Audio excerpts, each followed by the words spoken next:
Beit Ya'akov is a small neighborhood in Jerusalem, founded in 1877, the ninth Jewish neighborhood outside the walls of the Old City. The neighborhood borders Jaffa Road and Avishar Road.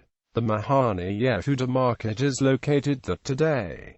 Historical background: Beit Ya'akov was the last neighborhood in Jerusalem founded before the first Aliyah. This transition between the old Yeshuv and new Yeshuv, and the awakening of Zionism, were not linked intentionally, but they stressed the differences and similarities of these movements in the development of Israel and Jerusalem. In the 1860s and 1870s, the old Yeshuv expanded beyond the walls of the Old City, which was until then the traditional residential limit for Jerusalem residents.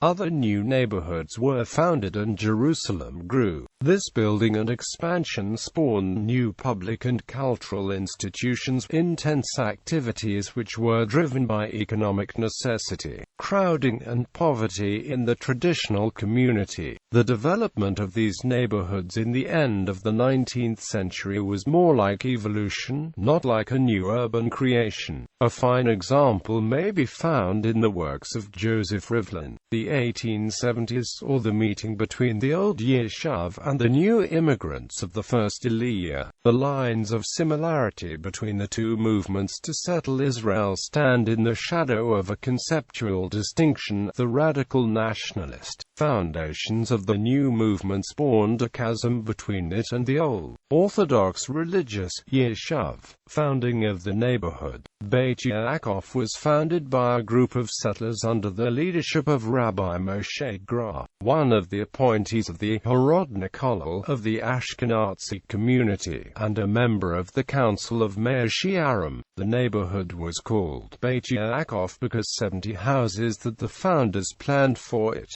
based on the biblical verse that 70 people came with Yaakov to Egypt. Pinchas Grievsky explains in his book The Yeshuv outside the city walls that the land of the neighborhood is 44,000 square cubits in area, and was purchased for a price of 500 Napoleonic gold. The construction was typical for the outer Jerusalem neighborhoods of that era, a wide yard with an underground system that served to collect and preserve water for residents. In the neighborhood were public facilities like a bathhouse, a flour storehouse, a bakery, a synagogue and Torah school. Around the common yard, single-story residences were built to face the yard. M. N. Kohanov in his book Sha'alu Shlom Yerushalayim writes, about 6 reis walk from Even Yisrael straight up Jaffa Road there is the Beit Ya'akov group on the downslope of the mountain. It was founded in 1875 from 70 people, so the group and city named it Beit Ya'akov like the 70 people in Jacob's family. Until now there stand 20 houses, a large pit and a large and beautiful Beth Midrash.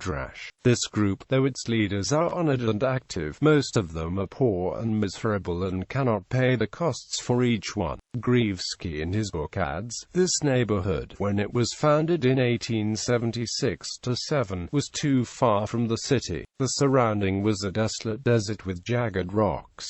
People arriving from Jaffa passed by, riding on donkeys and horses. And here, of all places, the builders decided to pave a road for all comers and to establish a neighborhood for Jews, and they called it Beit Ya'akov.